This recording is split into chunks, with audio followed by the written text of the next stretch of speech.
ठीक आहे. कालच्या लेक्चरला आपण काय पाहिलं होतं पहा, JRD टाटा यांची मला वाटतं किती पॅरेग्राफ पाहिले आपण. पहिली स्लाइड झाली होती सगळी 1 नंबरची.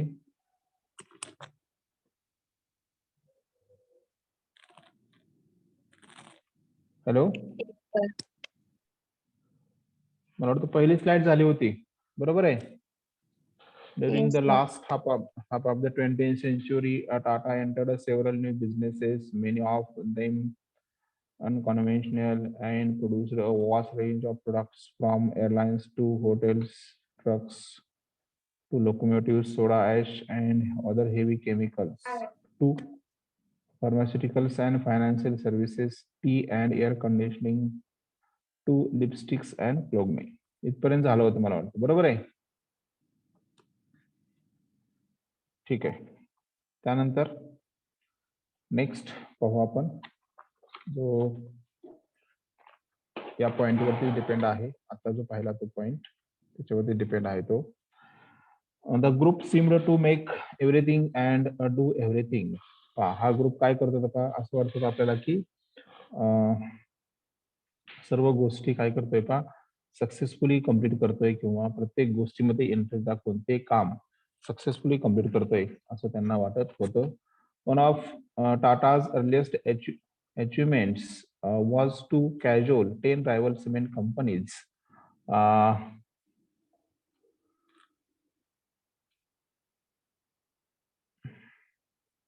Was to cajole 10 rival cement companies to merge and form the associated cement companies run by the GRD, run by the Tata. Okay. त्याचबरोबर त्यांचं एक आता अर्लिएस्ट अचिव्हमेंट जी आहे, म्हणजे आता नुकतीच घडलेली ही गोष्ट आहे असं सांगतायत की त्यांना काय केलं होतं पहा की वेगवेगळ्या 10 कंपन्या होत्या सिमेंटच्या, आणि ते एकमेकाचे प्रतिस्पर्धी होते. तर त्यांना काय केलं पहा, त्यांच्याशी बोलणं करून JRD टाटा यांनी काय केलं पहा, त्या 10 कंपन्या एकत्र केल्या आणि त्यांचं एकत्रीकरण करून त्याचं हेडिंग कोणाकडे घेतलं पहा, स्वतःकडे घेतलं. हेडिंग स्वतःकडे घेऊन काय केलं मग त्यांनी त्याच्यावरती चांगल्या पद्धतीचं प्रोडक्शन चालू केलं आणि त्या सर्वांचे पण काय केले, चांगल्या पद्धतीचे कंपनी चालतील या पद्धतीने ती कंपनी एकत्रित करून त्याचं सक्सेसफुल बिझनेस कसा चालेल त्याकडे त्याने जास्तीत जास्त कॉन्सन्ट्रेशन केलं पहा. त्यानंतर JRD strengthened existing businesses such as steel, power and hotels. त्याचबरोबर त्यांच्याकडे जे काही चालू अगोदरचे बिझनेस होते तर त्यांचं ताकद सुद्धा किंवा त्यांची जी काही उत्पादन क्षमता असेल किंवा त्यांची जे काही क्वालिटी असेल कामाची, तर ते काय केले पाहिजे त्यांनी निश्चितपणे वाढवली किंवा त्यांना प्रोत्साहन दिलं. स्ट्रेंथन म्हणजे वाढवणे, एक्झिस्टिंग म्हणजे चालू असणारे व्यवसाय, मग त्यामध्ये टाटा स्टील असेल, पॉवर असेल किंवा हॉटेल्स असतील, तर हे सर्व त्यांनी काय केले पहा, चांगल्या पद्धतीने वाढवण्याचा प्रयत्न केला किंवा वाढवलेले होते. As an industrialist, JRD Tata is credited with placing the Tata Group on the international map. पहा, एक उद्योजक म्हणून त्यांनी काय केलं पहा, तर जे काही आपलं टाटा ग्रुप होता तर त्या टाटा ग्रुपला त्यांनी आंतरराष्ट्रीय दर्जाचं मानांकन मिळवून दिलं, किंवा आंतरराष्ट्रीय मॅपवरती किंवा वेगवेगळ्या राष्ट्रामध्ये त्यांनी काय केलं पाहिजे, ब्रांचेस काढले आणि स्वतःची ओळख ही इंटरनॅशनल लेवलवरती तयार केली. त्यानंतर as an aviator and pioneer flyer he brought commercial aviation to India. त्याचबरोबर त्यांनी काय केलं पहा की एक एव्हिएटर म्हणून म्हणजे एक वैमानिक म्हणून त्यांनी काय केलं पहा, ज्या पद्धतीने विमान चालक असतो त्याच पद्धतीनं त्यांनी काय केलं पहा, आपल्या इंडियामध्ये जे व्यवसाय चालत होते तर त्या सर्व व्यवसायामध्ये त्याने एक चांगल्या पद्धतीची डेव्हलपमेंट घडवून आणली होती पहा. As a patron of the earth, he was revered by India's artists, sculptors, and performing artists under JRD's tutelage. काय म्हणतायत की तर ते जे.आर.डी. टाटा हे काय होते पहा, तर वेगवेगळे जे काही लहान कलाकार असतील किंवा आर्टिस्ट असतील, स्कल्पचर्स म्हणजे मूर्तिकला करणारे, आर्टिस्ट म्हणजे आपलं माहिती आहे की ते कला तयार करतात ते किंवा काहीतरी मूर्त्या वगैरे तयार करतात ते. तर त्यांना काय केलं पाहिजे त्यांनी, आर्टिस्ट असतील, स्कल्पचर्स असतील किंवा परफॉर्मिंग आर्टिस्ट म्हणजे ड्रामा किंवा इतर जे काही परफॉर्मिंग आर्टिस्ट असतात, की एखादं सिनेमा वगैरे तयार करतात वगैरे, तर त्यावेळेस त्यांना त्यांनी काय केलं पहा, प्रोत्साहन देण्यासाठी काय केलं, त्यांना त्यांचे पॅट्रॉन बनलेत. पॅट्रॉन म्हणजे आश्रयदाता किंवा त्यांना हेल्प त्यांनी केलेली होती. मग त्यांच्याकडे त्यांना निश्चितपणे मदत मिळत असायची. आणि अंडर जे.आर.डी. ट्युटलेज म्हणजे काय पाहतात, देखरेखीखाली, त्यांच्या देखरेखीखाली निश्चितपणे त्या व्यक्तींना मदत केली जात असायची. त्यानंतर the Tatas became the biggest buyers, promoters and supporters of the earth world in India, and as a philanthropist, he was respected for keeping alive and building up the tremendously active Tata Charitable Trusts. त्याचबरोबर JRD. Tata यांना काय म्हणून ओळखलं जात होतं पहा, की ते काय बनलेत पहा, एक बिगेस्ट बायर्स म्हणजे ज्या वस्तू असतील तयार केल्या आर्टिस्टनं, तर त्या विकत घेण्याचे खूप मोठे ग्राहक टाटा होते. म्हणजे त्यांना एखादी वस्तू तयार केली तर ते विकत घ्यायची जबाबदारी ह्यांच्याकडे असायची किंवा घेत असायची. प्रमोटर्स म्हणजे त्यांना सपोर्ट करणे किंवा त्यांना प्रोत्साहन देणे. त्याचबरोबर सपोर्टर्स म्हणजे त्यांना काय करणे पहा, आणखीन सपोर्ट करणे किंवा हेल्प करणे, काही अडचणी असेल तर ते सॉल्व्ह करणे, तर ते पण त्यांनी काम केलेलं होतं. तर ते कुणाला करत होते पहा, जे काय आर्ट वर्ल्ड होतं, म्हणजे जे काही कलेचं जग होतं, म्हणजे जे व्यक्ती लहान मोठे उद्योग करत होते किंवा परफॉर्मिंग आर्टिस्ट होते, वरती नाव दिले ते, तर त्यांना निश्चितपणे त्या ठिकाणी काय असायची पहा, मदत असायची. त्यानंतर आणखीन काय म्हटलंय पहा, in India as a philanthropist, आणि ते आपल्या इंडियामध्ये निश्चितपणे फिलॉन्थ्रॉपिस्ट म्हणून काम करत होते. फिलॉन्थ्रॉपिस्ट म्हणजे लोकोपकारी, म्हणजे गरीब व्यक्तींना मदत करणारा किंवा स्वबांधवावर प्रेम करणारा आणि त्यांना मदत करणारा, असा फिलॉन्थ्रॉपिस्ट असं म्हटलं जातं. त्याला लोकोपकारी असं म्हणतो आपण. त्याचबरोबर ते त्यांचे जे काय टाटा चॅरिटेबल ट्रस्ट होतं, तर त्यांचा प्रचंड अशा पद्धतीनं त्यांनी काय केलं पहा, भरभराट केली होती किंवा विकास केलेला होता आणि त्यांना त्यासाठी खूप रिस्पेक्ट मिळाला होता, की त्यांच्या कारकिर्दीमध्ये सर्वात जास्त प्रोग्रेस आपला टाटा कंपनीने केलेला होता, म्हणून त्यांना त्या ठिकाणी ओळखलं जात होतं पहा. ठीक आहे. त्यानंतर आता नेक्स्ट पॉइंट दिलेला आहे पहा, the leader and the motivator. तर लीडर म्हणजे कोण पहा, नेता आपण त्याला म्हणतो, आणि त्यानंतर मोटिवेटर म्हणजे कोण, तर प्रोत्साहन देणारा, म्हणजे प्रोत्साहन जे व्यक्ती देतात इतर व्यक्तींना, त्याला आपण मोटिवेटर असं म्हणत असतो पहा.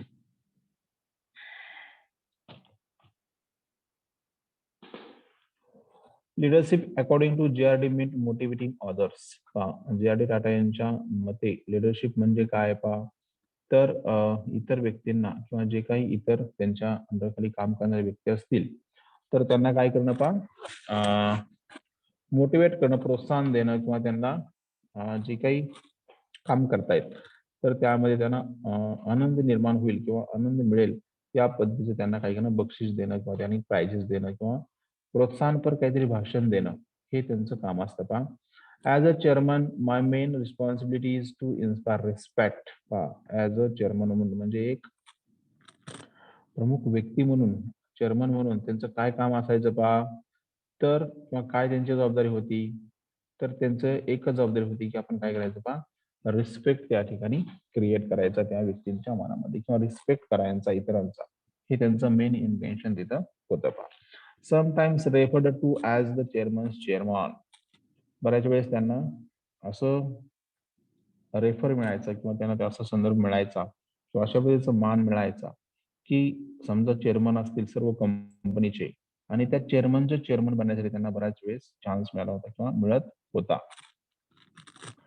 जी.आर.डी. Adopted a management by consensus style, आणि तिथं जे आर डी टाटा यांना सर्वानुमते मॅनेजमेंटची जे काही तिथे व्यक्ती होते, तर त्या सर्वानुमते कन्सेन्स स्टाईल म्हणजे काय पहा, सर्वानुमते किंवा एकमताने त्यांची त्या ठिकाणी ज्या चेअरमनशी चेअरमन म्हणजे सर्व कंपनीचे जे काही चेअरमन असतील, तर त्यांचे चेअरमन बनण्याचा मान हा सर्वानुमते त्यांना मिळाला होता. म्हणजे बहुमताने त्यांना ते निवडून दिलेलं होतं. When a number of when a number of persons are involved, I am definitely the conscience man. ज्यावेळेस तिथं अनेक व्यक्ती इन्व्हॉल्व झाल्या त्या मतदानामध्ये, परंतु त्या ठिकाणी कोणाचाही विरोध नसणाऱ्या फक्त त्यामध्ये मी एकच व्यक्ती होतो. म्हणजे मला कोणाचाही विरोध नव्हता. सर्वानुमते मी चेअरमन व्हावं असं सर्वांचं मत त्या ठिकाणी होतं बा. He once said adding, but that does not mean that I do not disagree or that I do not express my views. मग याचा अर्थ असा नव्हता की त्या ठिकाणी मी कोणत्याही गोष्टीला मान्य व्हावं किंवा कोणत्याही गोष्टीला डिसॲग्री व्हावं, त्या ठिकाणी नकार द्यावं, त्याचं मिनिंग तसं नव्हतं. किंवा त्या ठिकाणी मी माझे व्ह्यूज एक्सप्रेस करू नयेत अशा पद्धतीचं बंधन त्या ठिकाणी त्यांना नव्हतं पहा. म्हणजे जे काय आहे तर ते स्वतः काय करू शकत होते, स्वतः एखाद्या गोष्टीविषयीचे त्यांचे व्ह्यूज किंवा त्यांचे ओपिनियन काय करू शकत होते, शेअर करू शकत होते. Basically it is a question of having to deal with individual men heading different enterprises. त्या ठिकाणी प्रमुख प्रश्न काय होता की वेगवेगळे उद्योग आहेत, तर त्या वेगवेगळ्या उद्योगाचं एकच व्यक्ती कशा पद्धतीनं हँडलिंग करतोय, तर तो क्वेश्चन हा त्या ठिकाणी मेन होता. म्हणजे टाटा ग्रुपमध्ये काय होतं पहा, तर एकच त्यांचे उद्योगधंदे नव्हते. मग आता बस असेल किंवा विमान असेल किंवा इतर व ते आपण उद्योग पाहिजे ते कोणते कोणते आहेत. तर त्यामध्ये खूप डिफिकल्ट हे होते, डिफरन्स होते पहा. म्हणजे एकच उद्योग चालवणं हे सोपं असतं. परंतु वेगवेगळे व्यवसाय चालवणं किंवा वेगवेगळ्या कंपनी चालवणं हे खूप डिफिकल्ट असतं. तर तो मेन क्वेश्चन त्या ठिकाणी होता असं म्हणतात पहा. You have to adapt yourself to their ways and deal accordingly and draw out the best in each man. त्या ठिकाणी ते काय सांगतात की तुम्ही तुमच्या मार्गावरती चाला आणि जे काही तुम्हाला चांगले वाटतायत, तर ते चांगले वाटत असणारे काम तुम्ही करत चला आणि त्याचबरोबर जे काही हुशार व्यक्ती असतील तुमच्या सोबतले असणारे, तर त्यांच्या सोबतली व्यक्तीमधून तुम्ही हुशार व्यक्ती सर्च करा किंवा निवडा. म्हणजे जर तुम्ही तिथून समजा त्या व्यक्तीला सर्च केलं किंवा निवडलं, तर निश्चितपणे तुम्ही काय करू शकताय, चांगल्या पद्धतीचं लीडर किंवा मोटिवेटर त्या ठिकाणी बनवू शकताय. If I have any merit, it is getting on with individuals according to their ways and characteristics.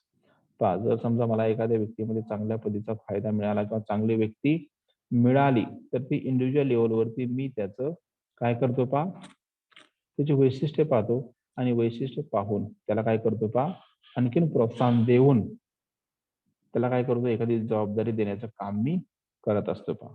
म्हणजे वैयक्तिक लेवलवरती जाऊन सुद्धा ते काय करत होते, काम करत होते. In 50 years I have dealt with 100 top directors and I have got on with all of them. पहा इथे काय सांगतायत की माझ्या या 50 वर्षाच्या कारकिर्दीमध्ये मी काय झाले पहा, अनेक जगामधले जे काही टॉप डायरेक्टर्स होते किंवा टॉप व्यक्ती होत्या जगामध्ये असणारे, तर त्यांच्यासोबत मला काय मिळालं होतं पहा, डिस्कशन करण्यासाठी मला वेळ मिळाला होता किंवा त्यांच्यामध्ये हे डिस्कशन करून मी हे सर्व वरचे जे काही पॉइंट्स आहेत, तर ते काढलेले आहेत पहा.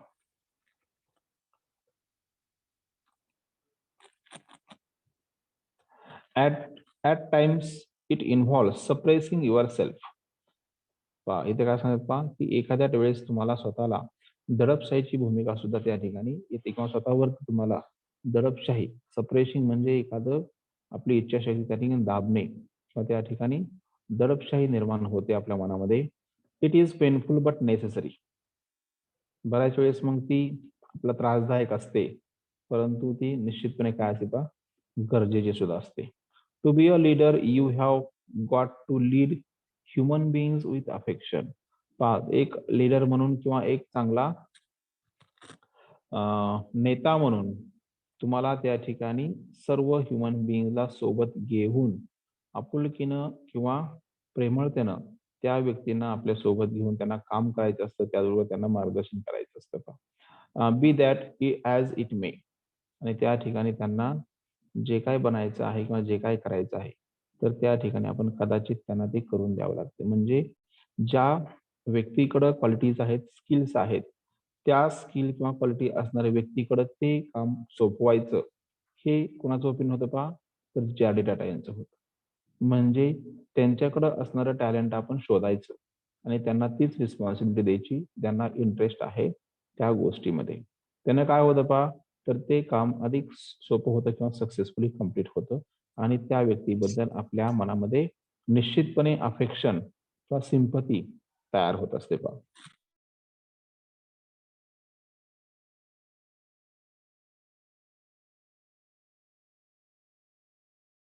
Tata spotted talent easily.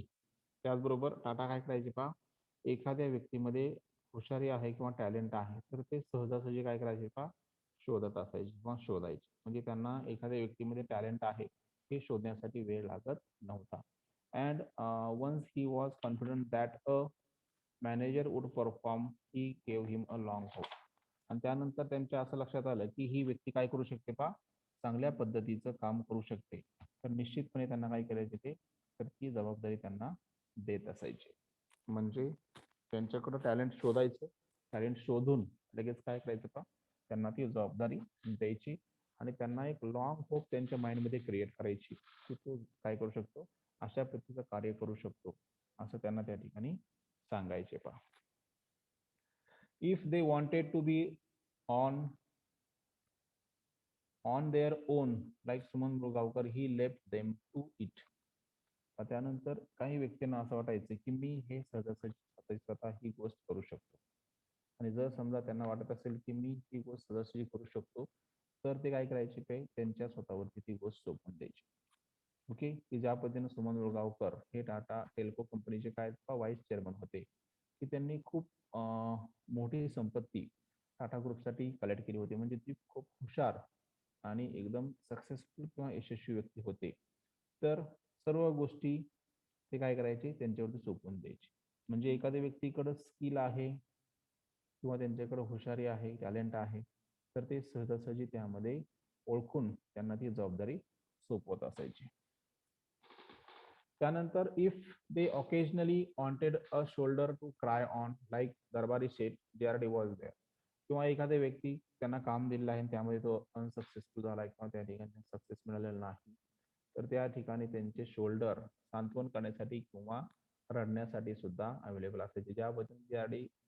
Tata त्या ठिकाणी त्यांना मार्गदर्शन करण्यासाठी अवेलेबल असायचे. त्या पद्धतीने दरबारी सेठ हे अनसक्सेसफुल झाले होते सुरुवातीला, परंतु नंतर ते यशस्वी झाले होते. मग त्या कंडिशनला त्यांना मार्गदर्शन करण्यासाठी सुद्धा आपले जे.आर.डी. टाटा अवेलेबल असायचे. The supportive climate he built developed entrepreneurs such as. त्याचबरोबर त्यांनी काय केलं पहा, तर सपोर्टिव्ह क्लायमॅट काय करत होते, तयार करून देत होते.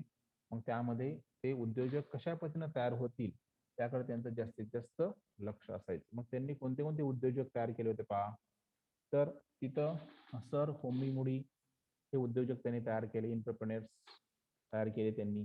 सर अर्देशीर दलाल, सर जहांगीर गांधी, ऋषी मुडी, Sumant Moolgaokar, Darbari Seth and other who created billions in wealth for the group and the country.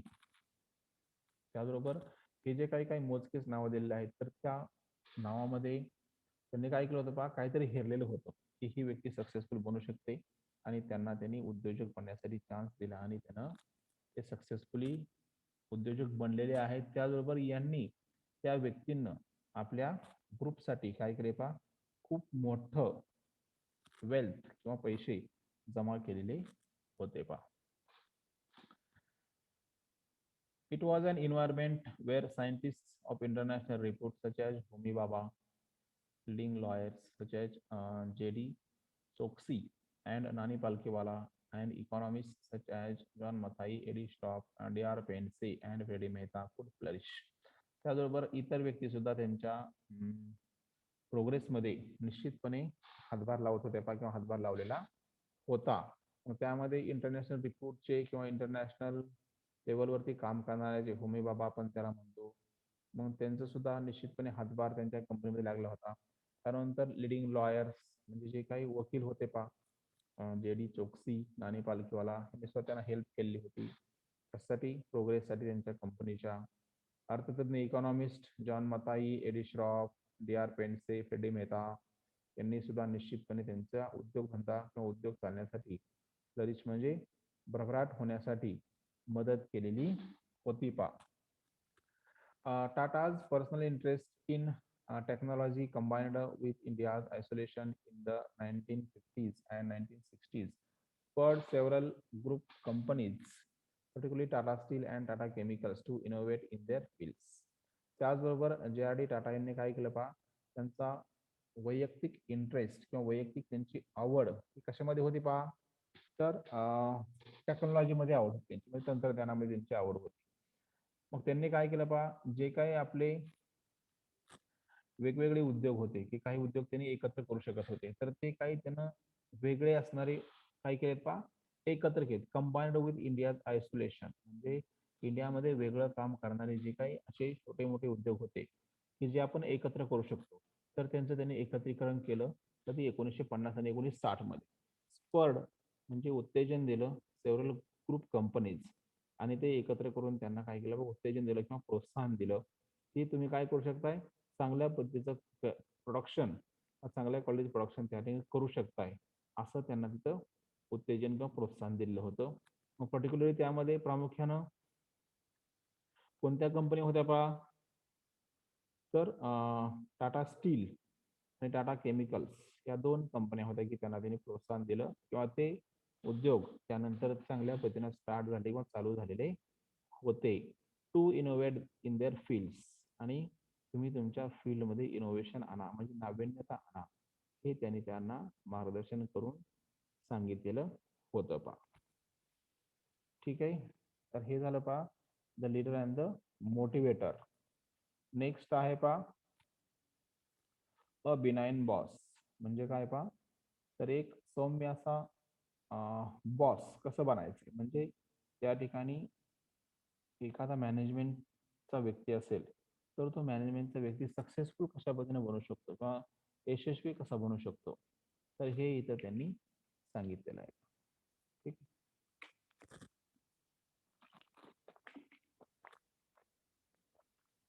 तर पाहूया अ बिनाइन बॉस कशा पद्धतीनं एक सौम्य किंवा चांगला बॉस कसं बनू शकते, त्याविषयी इथं मार्गदर्शन त्यांनी दिलेलं आहे पहा. According to Tata, the crux of any successful labor policy lay in making workers feel wanted. Tata यांच्या मते हा एक महत्वपूर्ण मुद्दा आहे. क्रक्स म्हणजे महत्वाचा मुद्दा असणे की सक्सेसफुल लेबर पॉलिसीज हे धोरण जे आहे तर ते निश्चितपणे वर्करच्या बाजूने पाहिजे. म्हणजे वर्करला काय वाटायला पाहिजे की या कंपनीला माझी गरज आहे, म्हणजे मी ह्या कंपनीचा एक प्रमुख घटक आहे, अशी भावना त्याच्या मनामध्ये पाहिजे. म्हणजे माझी कंपनीला गरज आहे अशी भावना ते जे काही तिथे मॅनेजमेंटचे व्यक्ती असतील किंवा बॉस असतील तर त्यांच्या माइंडमध्ये पाहिजे. त्यामुळं जे काही श्रम धोरण असेल ते अगोदर ठरवलं गेलं पाहिजे, किंवा श्रमिक धोरण जे असेल तर ते डिसाईड झाल्यानंतर मग आपण काय करायला पाहिजे, बाकीच्या गोष्टीवरती फोकस करायला पाहिजे. म्हणजे इम्पॉर्टंट काय आहे तिथं की त्यांचं माइंड, वर्कर्सचं माइंड हे सॅटिस्फाय पाहिजे, आणि माझी गरज कंपनीला आहे त्यांच्या मनामध्ये सुद्धा भावना पाहिजे आणि बॉसच्या मनामध्ये सुद्धा पाहिजे की याची मला गरज आहे. अशा पद्धतीच्या भावना तिथं निर्माण व्हायला पाहिजेत. One of the inherent drawbacks of modern industry with its large and concentrated labor policies forces was that each man felt that instead of being a valued member of a friendly and human organization, he was mere a cog in a soulless machine. आता सध्याच्या इंडस्ट्रीमध्ये एक inherit म्हणजे अंतर्गत दोष, drawbacks म्हणजे दोष सध्याच्या पाहायला मिळाला. म्हणजे मॉडर्न इंडस्ट्रीमध्ये ते ड्रॉबॅक्स पाहायला मिळाले आहेत की खूप असे प्रमाणात लेबर पॉलिसीज आहेत की ज्यांच्यावरती आपण लेबर फोर्सेस किंवा लेबरची ताकद खूप आहे असं म्हणतो, म्हणजे वर्कर्स खूप प्रमाणात काम करतात त्या कंपनीमध्ये आणि त्यांना त्या ठिकाणी काय दिलं जात नाही पाहिजे त्या प्रमाणात व्हॅल्यू किंवा किंमत त्या ठिकाणी दिली जात नाही किंवा त्यांच्यासोबत फ्रेंडली रिलेशनशिप त्या ठिकाणी ठेवलं जात नाही किंवा ती ह्युमन जी ऑर्गनायझेशन आहे तर त्यांना व्हॅल्यू त्या ठिकाणी दिलं जात नाही. मग काय म्हणून पाहिलं जाते त्यांच्याकडं, तर तो एक मशीनचा किंवा सोललेस मशीन म्हणजे निर्दयी मशीन जे आहे, निर्दयी मशीनचा तो एक पार्ट आहे किंवा भाग आहे असं म्हणून त्यांना पाहिलं जातं. पोग म्हणजे दात त्याला म्हणतो किंवा एक पार्ट आहे असं त्या ठिकाणी त्यांना म्हटलं जाते. मग जर समजा त्यांना या पद्धतीने बिहेवियर दिलं जात असेल म्हणजे ही व्यक्ती एक कामगार आहे, त्याच्या माइंडमध्ये तेवढंच रुजवलं जातं की तू कामगार आहे आणि तू इथला व्हॅल्युएबल पर्सन नाही, असे जर त्याच्या मनामध्ये ओपिनियन तयार झाले किंवा असं जर त्या ठिकाणी त्याचं प्रिजुडाइज तयार झाला, ग्रह तयार झाला, पूर्वग्रह तयार झाला, तर निश्चितपणे तो व्यक्ती हा नेगेटिव्ह बनतो, तो व्यक्ती पॉझिटिव्ह बनत नाही okay. Because of this, a worker's attitude towards management becomes one of indifference, mistrust, and coldness, often tinged with hostility.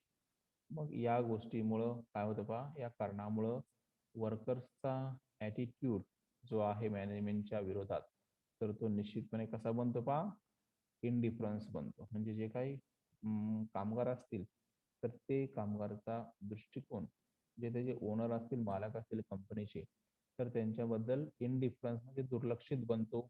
Mistrust म्हणजे त्याचा विश्वास त्या कंपनीच्या मालकावरती राहत नाही. कोल्डनेस भावना शून्य त्या ठिकाणी ते बनतात. ऑफन टीनेजर विथ हॉस्टिलिटी आणि निश्चितपणे त्यांच्या माइंडमध्ये तिरस्करणीय भावना क्रिएट होतात किंवा द्वेष त्यांच्या मनामध्ये निर्माण होतो. हॉस्टिलिटी म्हणजे द्वेष, टीनेजर म्हणजे तिरस्करणीय. तर अशा पद्धतीच्या द्वेषच्या भावना किंवा तिरस्काराच्या भावना त्या मॅनेजमेंट बद्दल त्या कामगाराच्या मनामध्ये तयार होतात. का तर कामगाराला त्या पद्धतीनं तुम्ही किंमत दिली किंवा व्हॅल्यू दिलं त्याच पद्धतीनं त्यांच्या माइंडमध्ये सुद्धा रिस्पेक्ट तयार होतो. He is easily led to feeling himself the victim of callous and unfair treatment, and little is needed to make him look upon his employers as his enemies and break out into open conflict.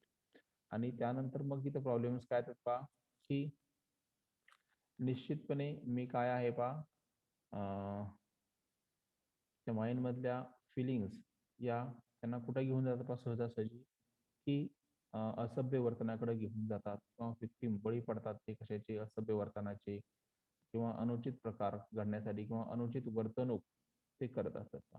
म्हणजे जे गैरकृत्य आपण त्याला म्हणतो तर त्या कंपनीमध्ये तशा पद्धतीचे वर्कर नंतर बिहेव करतात. का तर मला काही व्हॅल्यू नाही, मी काही इम्पॉर्टंट व्यक्ती नाही, ही एक मशीनचा पार्ट आहे, अशा भावना त्यांच्या मनामध्ये तयार होतात आणि मग ते असभ्य वर्तन, कॅलॉस म्हणजे असभ्य वर्तन, अनफेअर म्हणजे अनुचित ट्रीटमेंट म्हणजे वर्तणूक करण्यास ते काय करतात भाग पाडतात किंवा ते त्या ठिकाणी अनुचित प्रकार करतात.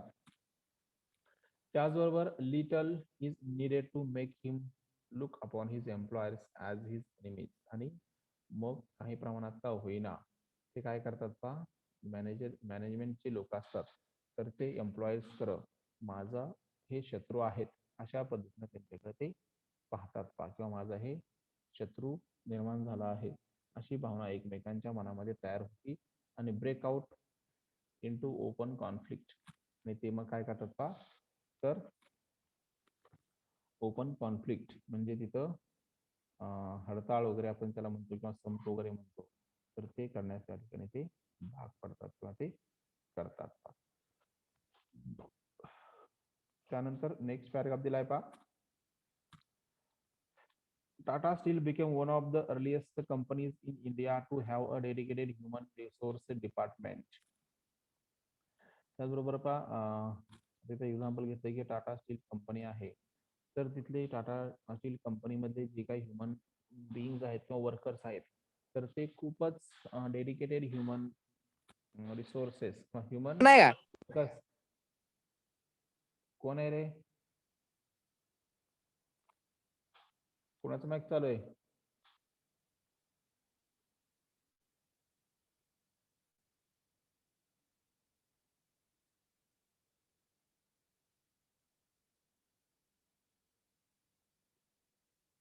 माईक चालू करू नका. तर तिथले जे काही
ठीक आहे.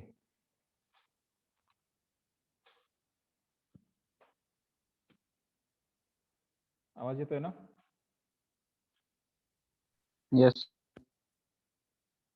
ठीक आहे.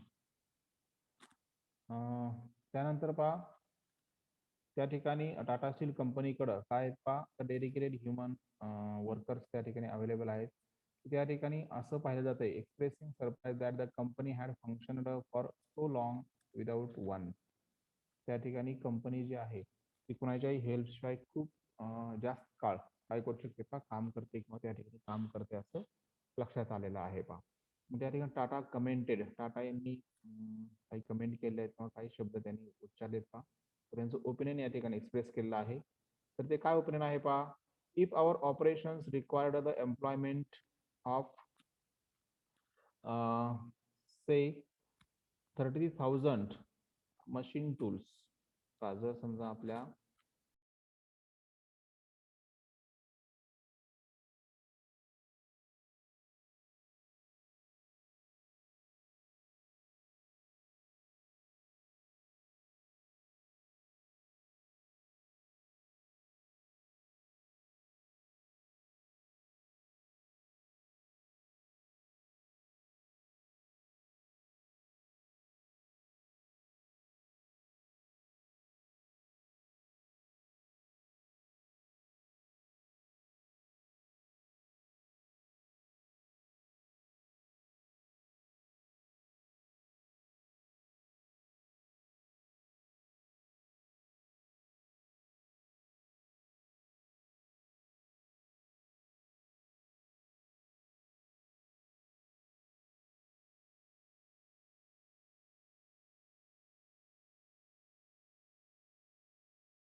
तर पहा तिथं समजा मशीन टूल्स 30,000 पाहिजे असतील किंवा एम्प्लॉयमेंट त्या ठिकाणी जे काही पाहिजे आहेत रोजगार, तर तिथं समजा 30,000 मशीन टूल्स पाहिजे असतील तर निश्चितपणे त्या मशीन टूल्सची काळजी घेण्यासाठी किंवा 30,000चे मशीन पाहिजे असतील तर त्या ठिकाणी त्याची काळजी घेण्यासाठी we would undoubtedly have a special staff or department to look after them to keep them in repair, replace them with necessary, maintain their efficiency, protect them from damage, etc.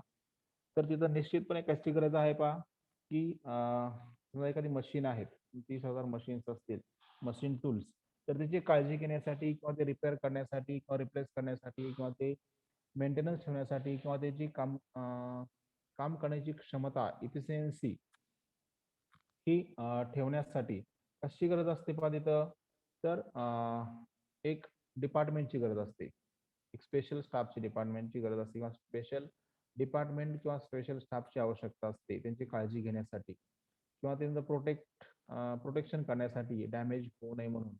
तर अशा वेगवेगळ्या गोष्टींची ज्यावेळेस तिथं गरज असते, म्हणजे एखाद्या टूल्सची, मशीन टूल्सची काळजी घेण्यासाठी एखादं स्पेशल डिपार्टमेंट असू शकतं. तर मग जर समजा एखाद्या कंपनीमध्ये 30,000 व्यक्ती आहेत किंवा 10,000 व्यक्ती आहेत काम करणाऱ्या, तर त्यांची काळजी घेण्यासाठी एखादं डिपार्टमेंट का असू नये, असं ओपिनियन कुणी मांडलंय पहा, जे.आर.डी. टाटा यांनी मांडलेलं आहे. पहा त्यांचे विचार कसे आहेत पहा. म्हणजे एखादी मशीन आहे, त्या मशीनची काळजी घेण्यासाठी स्पेशल डिपार्टमेंट आहे. तर मग एखादं कंपनीमध्ये जे काही वर्कर्स असतील 10,000, 5,000, 30,000 जे काय असतील ते, तर त्यांची काळजी घेण्यासाठी एखादं स्पेशल डिपार्टमेंट का राहत नाही, असं त्यांचं ओपिनियन दिलेलं आहे. ठीक आहे.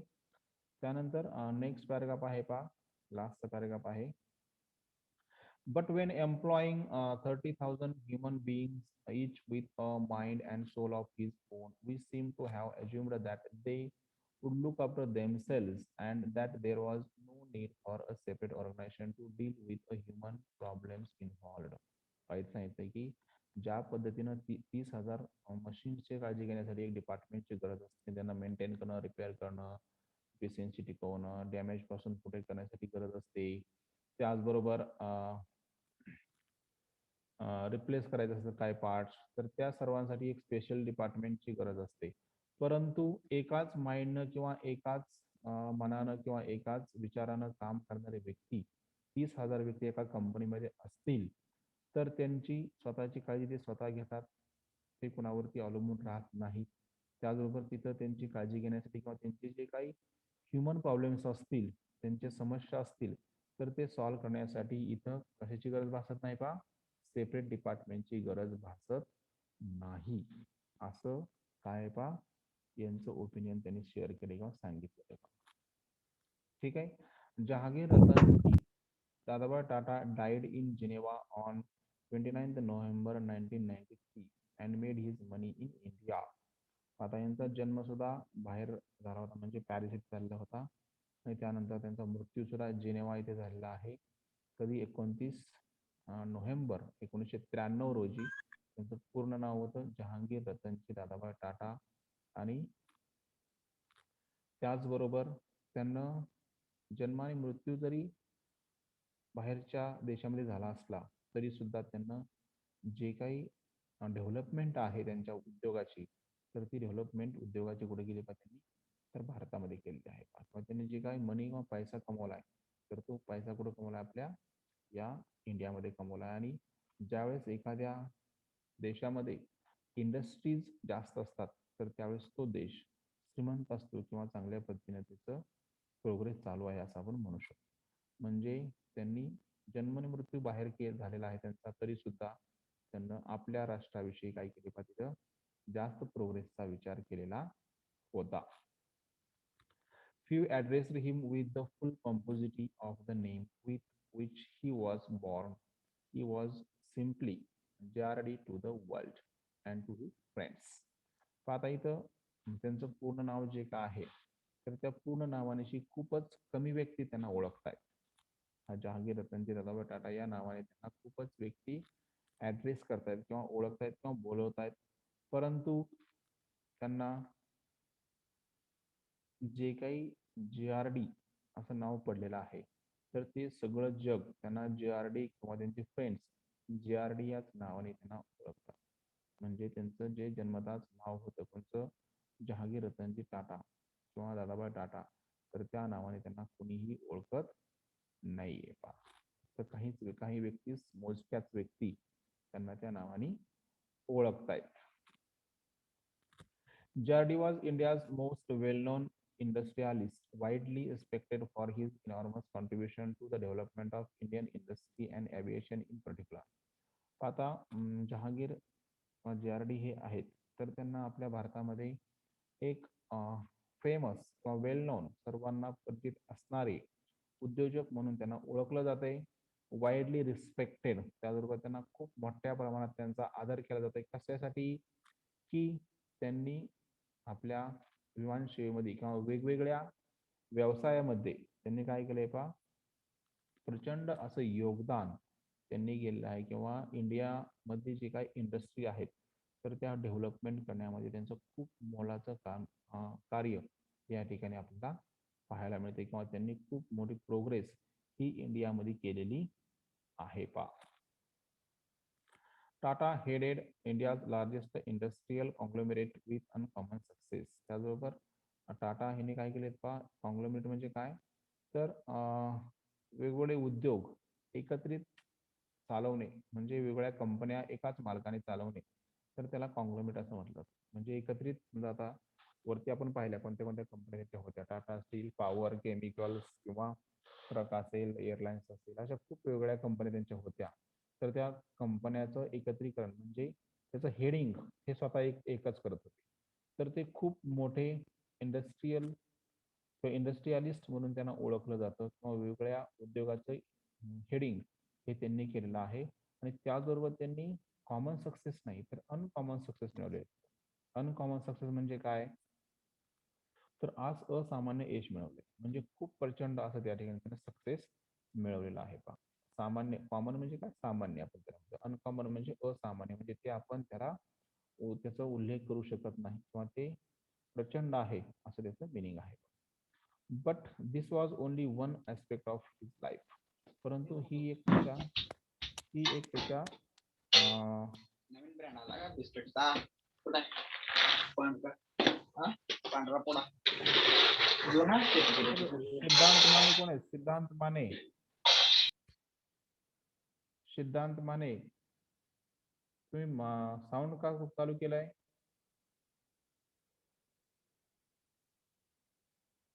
लक्ष द्या लेक्चर कडं. तर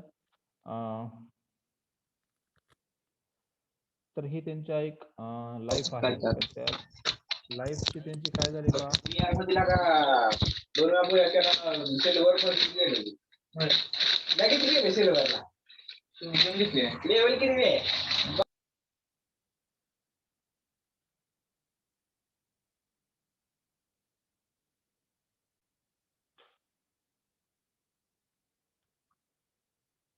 तर पहा त्यांना काय केलं जाते पहा, तर हे ह्यांच्या त्यांच्या लाईफची एक बाजू झाली.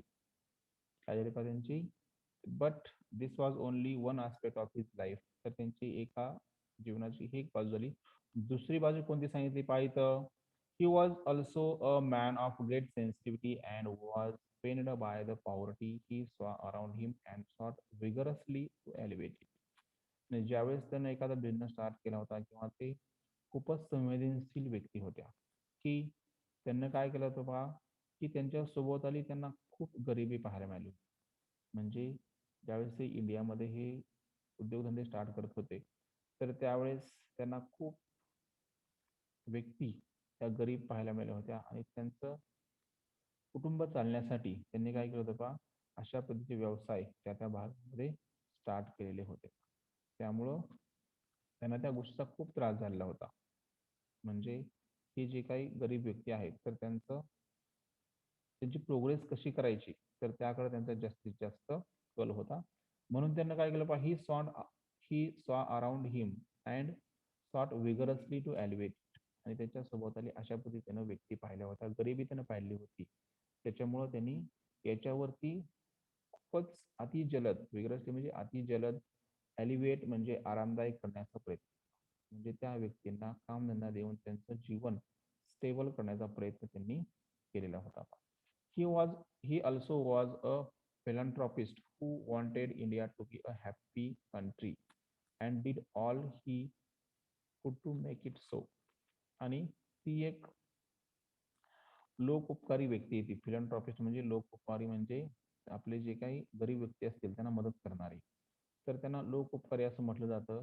आणि त्यांना आपल्या सोबतच्या व्यक्तींना आनंदी करण्यासाठी किंवा हॅप्पी करण्यासाठी जे काय करता येते, किंवा आपल्या देशासाठी जे काय करता येते त्या व्यक्तींसाठी, तर त्यांनी ते करून दाखवलं होतं किंवा केलेलं होतं पहा. कशासाठी? तर त्यांचं लाईफ हे सुखी किंवा सुरळीत चालण्यासाठी. A patron of the sciences and the arts, त्याचबरोबर ते सायन्स जे होतं म्हणजे संशोधन रिसर्च एरिया, त्याचे ते आश्रयदाता होते. पॅट्रॉन म्हणजे आश्रयदाता असणे. त्याचबरोबर आर्ट्स म्हणजे कला, ते कला किंवा जे काही कलाकार होते तर त्यांना सुद्धा निश्चितपणे मदत करत होते. And a man with a passion for literature, fast car, skiing and flying. त्याचबरोबर त्यांना नेक्स्ट काय होते पहा, की त्यांना कशाची आवड होती? तर निश्चितपणे लिटरेचर म्हणजे वाङ्मयाची आवड होती. त्याचबरोबर फास्ट कार्स म्हणजे कारच्या डेव्हलपमेंटमध्ये त्यांना विकास करण्यामध्ये त्यांना जास्त इंटरेस्ट होता. स्काईंग म्हणजे बर्फावरती चालणाऱ्या म्हणजे काय गाड्या होत्या तर त्याच्यामध्ये डेव्हलपमेंट करायची त्यांना आवड होती. तर फ्लाइंग, फ्लाइंग म्हणजे काय? तर विमान. तर विमानामध्ये सुद्धा त्यांना आवड होती, की या 4-5 गोष्टीमध्ये त्यांना डेव्हलपमेंट करण्याची जास्त आवड होती आणि त्यांनी त्याच्यामध्ये ती करून सुद्धा दाखवलेली आहे पहा. तर अशा पद्धतीनं हे जे आर डी टाटा यांचा लेसन आहे, की ज्याच्यामध्ये आपल्याला वेगवेगळ्या गोष्टीचं मार्गदर्शन मिळतंय. उद्योजक म्हणून कसं काम करायचं आहे किंवा जॉब करत असताना काय समस्या असतात किंवा जॉब करताना कशा पद्धतीचे बिहेवियर मिळतं किंवा कशा पद्धतीने जॉब करायला पाहिजे, अशा वेगवेगळ्या इथं गोष्टी आपल्याला पाहायला मिळत आहेत. ठीक आहे. तर हा लेसन आपला इथं संपतोय. आता इथं 3 लेसन आणि स्पीच रायटिंगचं जे काही युनिट आहे आपलं, तर त्याच्यावरती आपण काय करतोय, फ्रायडेला सॉरी थर्सडेला काय घेतोय? टेस्ट घेतोय पहा सर्वांनी.